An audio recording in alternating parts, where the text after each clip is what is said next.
Matthew. Sheriff, हिलना मत Matthew. Sheriff नहीं, मत हिलना।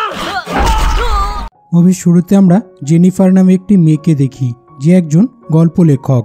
তাই সে শহর থেকে কিছুটা দূরে একটা নির্জন জায়গায় থাকার সিদ্ধান্ত নেয় যাতে সে তার উপন্যাসটি শেষ করতে পারে। তাই সে প্রথমে আর্ল নামের একটি বৃদ্ধ লোকের কাছে যায় যাতে সে তার কেবিনের চাবি নিতে পারে, কারণ সেই লোকটি কেবিনের মালিক ছিল।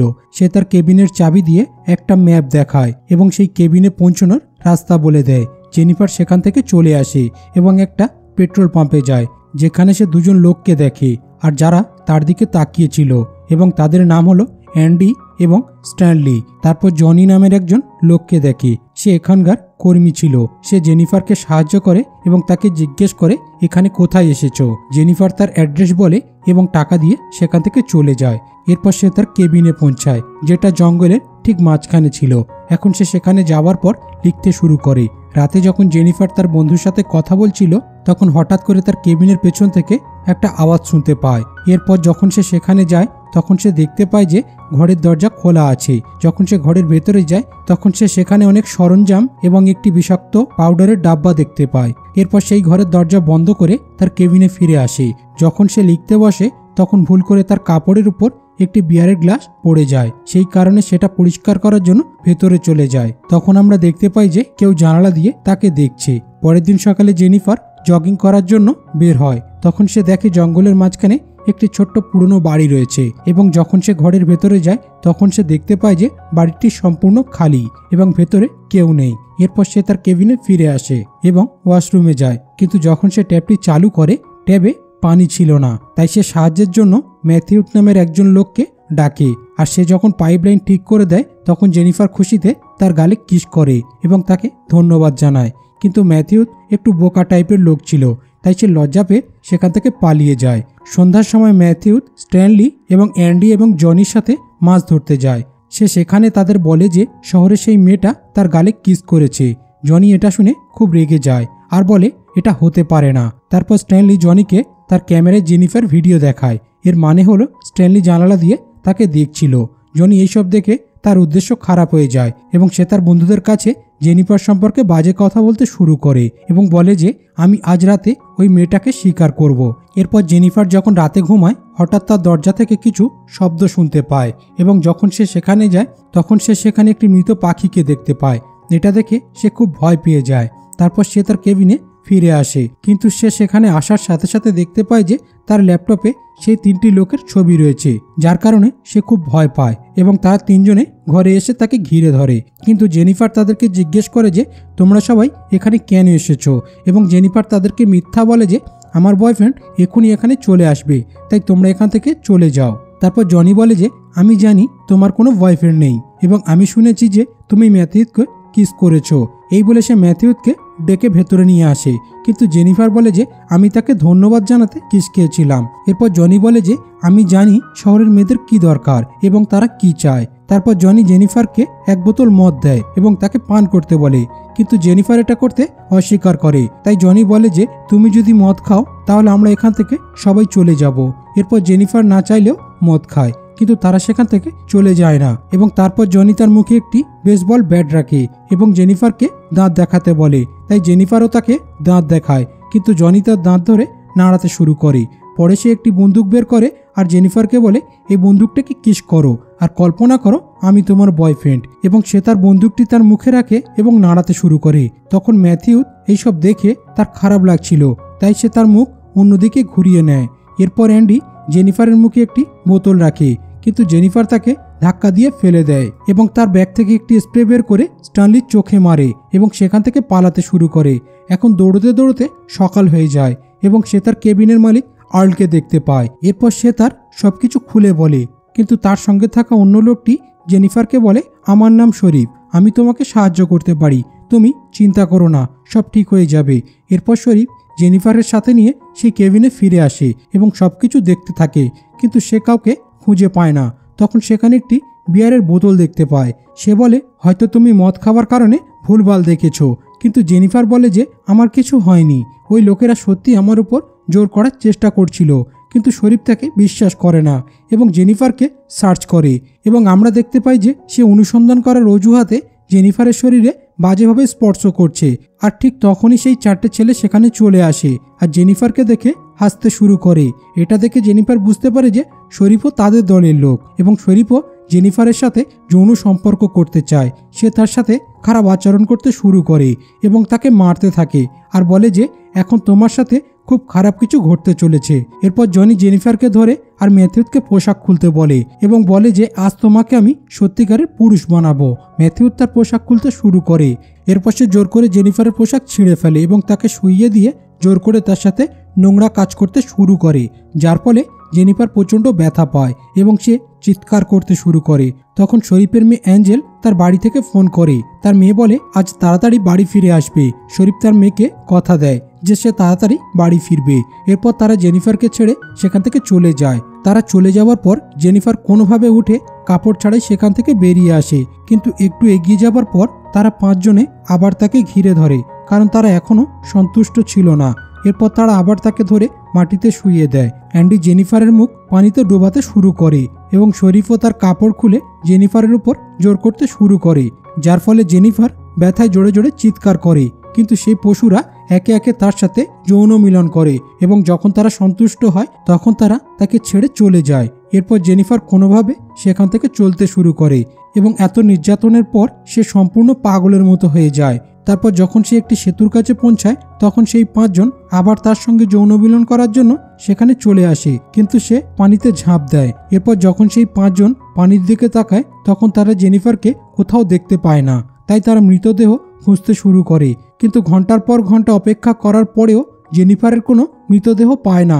এটা দেখে শরীফ তাদের সকলকে বলে যে জেনিফার যদি এখান থেকে পালিয়ে যায় তবে আমাদের সকলের জন্য খুব বড় সমস্যা হবে। তারপর তারা জেনিফারের সমস্ত জিনিসপত্র পুড়িয়ে দেয় যাতে কোনো প্রমাণ না থাকে। এরপর রাতে শরীফ তার বাড়িতে আসে এবং সে তার মেয়ের সাথে দেখা করে, যেখানে তার মেয়ে বলে যে সে অনার্স প্রোগ্রামের জন্য নির্বাচিত হয়েছে। পরদিন শরীফ আর্লের কাছে যায় এবং তার কেবিনের চাবি তাকে ফিরিয়ে দেয়। তারপর আর্ল তাকে জিজ্ঞেস করে যে মেয়েটি সেখান থেকে চলে গেছে। শরীফ বলে হ্যাঁ। পরবর্তী দৃশ্যে আমরা দেখতে পাই তারা সবাই এখনো জেনিফারকে খুঁজছে, কিন্তু তারা তাকে কোথাও খুঁজে পাচ্ছে না। কিন্তু ম্যাথিউ জেনিফারের সঙ্গে যে অত্যাচার করেছে তা ভেবে সে নিজেকে অপরাধী মনে করে। পরদিন আর্ল শরীফকে ফোন করে আর বলে সে জেনিফারের বোনের কাছ থেকে ফোন পেয়েছে। জেনিফারের বোন বলে যে জেনিফার এখনো ফিরে আসেনি। আর্ল শরীফকে বলে তাহলে জেনিফার কোথায় গেল। আসলে আর্ল শরীফকে কিছুটা সন্দেহের চোখে দেখছে। পরদিন সকালে স্ট্যানলি, অ্যান্ডি এবং জনির কাছে ছুটে আসে এবং তাদের বলে যে তার ক্যামেরা চুরি হয়ে গেছে এবং সে ক্যামেরা জেনিফার সমস্ত ভিডিও ক্লিপ রয়েছে। এই কথা শুনে স্ট্যানলি মারতে শুরু করে এবং বলে যে তোমার সবকিছু রেকর্ড করার কি দরকার ছিল। এখন রাতে যখন জনি তার বাড়িতে থাকে তখন সে তার দরজায় কিছু শব্দ শুনতে পায় এবং যখন সে সেখানে যায় তখন সে তার দরজায় একটি মৃত পাখিকে দেখতে পায়, যা দেখে তার মনে হয় যে সম্ভবত স্ট্যানলি এবং অ্যান্ডি তার সঙ্গে মজা করছে। কিন্তু সে আবারও সে একই শব্দ শুনতে পায় এবং যখন সে সেখানে যায় তখন সে জেনিফারের একটি স্লিপার দেখতে পায়, যা দেখে সে খুব ভয় পায়। তারপর সে ঝোপ থেকে আরেকটি শব্দ শুনতে পায় এবং যখন সে আরও এগিয়ে যায় তখন সে ম্যাথিউদের হাতে রাবার ব্যান্ড দেখতে পায় এবং সে মনে করে ম্যাথিউ হয়তো এসব করছে। এরপর শরীফ তার বাড়িতে আসে, যেখানে তার স্ত্রী তাকে একটি উপহার দেয় এবং বলে কেউ তোমার জন্য এটা পাঠিয়েছে। তার ভেতরে একটি ক্যাসেট রয়েছে। তখন শরীফ সেই ক্যাসেটটি তার হাতে নিয়ে দেখে। তখন সে খুব ভয় পায় এবং সেই ছেলেদের কাছে যায়। সেখানে স্ট্যানলিকে মারতে শুরু করে এবং বলে যে এই ভিডিও রেকর্ড করার কি দরকার ছিল। তখন জনি বলে যে গত রাতে কেউ আমাকে বিরক্ত করছিল এবং আমি জানি যে ম্যাথিউ এই সব করছে, কারণ সে জেনিফারের মৃত্যুর জন্য নিজেকে অপরাধী মনে করে, তাই সে আমাদেরকে ভয় দেখাতে চায়। তারপর শরীফ তাদেরকে ম্যাথিউকে খুঁজে বের করে আনতে বলে এবং সে নিজে আর্লের কাছে যায় এবং তাকে গুলি করে হত্যা করে, কারণ আর্লও তাদের সন্দেহ করছিল। এখানে ম্যাথিউ জেনিফারের বাড়িতে বসেছিল।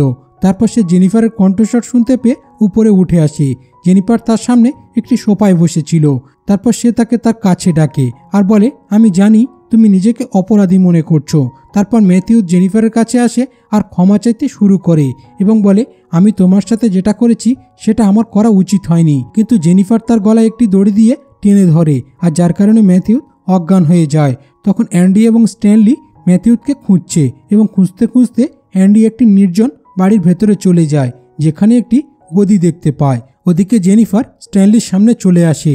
তাকে দেখে সে হত্যা করার জন্য এগিয়ে যায়। তখন তার পা একটা ফাঁদে আটকে যায় এবং সে চিৎকার করে অ্যান্ডিকে ডাকতে শুরু করে। অ্যান্ডি সেখানে চলে এলে জেনিফার তাকে পেছন থেকে আক্রমণ করে এবং তারপর স্ট্যানলির মাথায় আঘাত করে, যার ফলে সে অজ্ঞান হয়ে যায়। অ্যান্ডি যখন চোখ খোলে তখন সে নিজেকে একটি বাথটবের উপর শুয়ে থাকতে দেখে। তারপর জেনিফার পানি ছেড়ে দেয় এবং টব ভরতে শুরু করে। অন্যদিকে স্ট্যানলিকে একটি গাছের সাথে বেঁধে রাখে এবং তাকে একটি মরা ইঁদুর খাওয়ানোর সময় তার একটি ভিডিও রেকর্ড করতে শুরু করে এবং তার চোখের পাতায় একটি মাছ ধরার হুক লাগিয়ে গাছের সাথে বেঁধে দেয়, যাতে সে তার চোখের পলক ফেলতে না পারে। তারপর সে অ্যান্ডির কাছে যায়, যার অর্থ হলো জেনিফার তাদের দুজনকে একসাথে মারছে এবং দুজনে খুব কাছাকাছি আছে। এখন জেনিফার অ্যান্ডির কাছে আসে, কিন্তু অ্যান্ডি তার কাছে ক্ষমা চাইতে শুরু করে। তারপর জেনিফার তাকে বলে যে আমি তোমার কাছে ঠিক একই অনুরোধ করেছিলাম, কিন্তু তুমি আমার কোনো কথা শোনোনি এবং সবাই মিলে আমার উপর অত্যাচার করেছিলে। এরপর সে তার মুখ পানিতে ডুবিয়ে বলে আমি তোমাকে এমন মৃত্যু দেব যেটা দেখে কিছু মানুষ অন্তত মনে রাখবে। এরপর সে স্ট্যানলির কাছে যায় এবং একটি মাছের পেট চিরে নাড়ি ভুড়ি বের করে এবং স্ট্যানলির চোখে লাগিয়ে দেয়। এরপর সে অ্যান্ডির কাছে আসে এবং তার পানিতে সেই বিষাক্ত পাউডার মিশিয়ে দেয় আর তার নিচে থেকে একটি লাঠি বের করে নেয়, যার ফলে অ্যান্ডির মুখ সেই পানিতে ডুবে তার মুখ পুড়ে যায়। ওদিকে কিছু কাক স্ট্যানলির কাছে আসে আর তার চোখের মাংস খেতে শুরু করে এবং তার চোখও বের করে নেয়, যার ফলে সে খুব খারাপভাবে মারা যায় এবং এইভাবে তাদের দুজনকে হত্যা করে। তারপর জেনিফার পেট্রোল পাম্পে যায়, যেখানে জনিকে আক্রমণ করে এবং তাকে অপহরণ করে নিয়ে আসে। তারপর সে যখন চোখ করে তখন সে নিজেকে কাপড় ছাড়াই বাঁধা দেখতে পায় এবং জেনিফারকে তার সামনে দেখে অবাক হয়ে যায়। তারপর জেনিফার তাকে বলে তুমি কি জানো আমি তোমার সাথে কি করতে চলেছি? এই কথা বলে সে তার সব দাঁত একে একে বের করে নিতে থাকে, যার কারণে জনি খুব ব্যথা পায় এবং জেনিফারকে গালাগালি দিতে শুরু করে। এটা শুনে জেনিফার বলে তুমি তোমার পুরুষত্বের ওপর খুব গর্বিত, তাই না? এরপর আর এমন হবে না, কারণ আজ আমি তোমার পুরুষত্ব নষ্ট করে দেব। এই কথা বলে সে কাঁচি নিয়ে তার লিঙ্গ কেটে মুখে ঢুকিয়ে দেয়, আর যার ফলে জনি খুব জোরে জোরে চিৎকার করে এবং সে ঘটনাস্থলে মারা যায়। এরপর আমরা দেখি শরীফ গাড়ি চালিয়ে কাজে যাচ্ছে। তখন তার স্ত্রী তাকে ফোন করে আর বলে যে আমাদের মেয়ের একজন শিক্ষিকা এসেছে। তার মেয়ে অ্যাঞ্জেল শরীফকে বলে যে আমার শিক্ষিকা খুব ভালো, সে আমাকে এখান থেকে একটি পার্কে ঘুরতে নিয়ে যাবে। কিন্তু শরীফ তাকে বলে যে তোমার শিক্ষিকার সাথে আমার কথা বলাও। তারপর আমরা দেখতে পাই যে শিক্ষিকা আর কেউ নয়, স্বয়ং জেনিফার।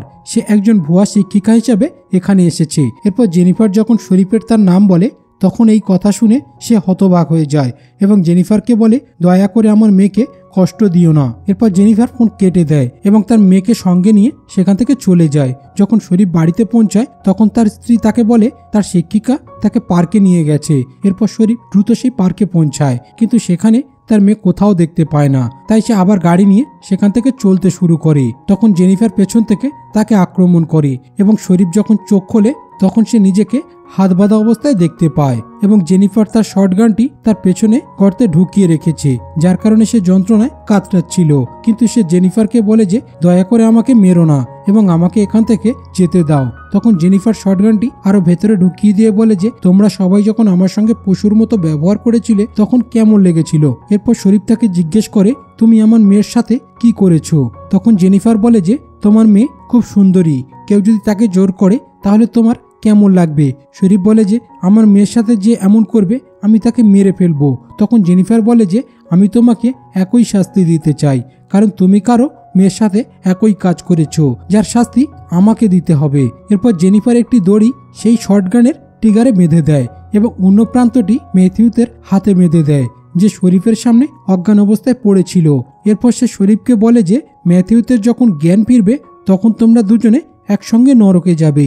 এই কথা বলে সে বাইরে গিয়ে বসে। এরপর ম্যাথিউতের যখন জ্ঞান ফেরে তখন শরীফকে দেখে সে অবাক হয়ে যায় এবং শরীফ তাকে নড়াচড়া করতে বারণ করে, কিন্তু ম্যাথিউ তার হাত নাড়ায়, যার কারণে বন্দুকের গুলি শরীফের মাথা থেকে বেরিয়ে ম্যাথিউতের সামনে লাগে, যার কারণে শরীফ এবং ম্যাথিউ দুজনেই ঘটনাস্থলে মারা যায়। এরপর আমরা দেখতে পাই যে জেনিফার এই সমস্ত জানোয়ারদের হত্যা করে প্রতিশোধ নেয়, আর মুভিটা এখানেই শেষ হয়ে যায়। তো গল্পটা কেমন লাগলো কমেন্ট করে বলুন, আর ভালো লাগলে লাইক করে দিন।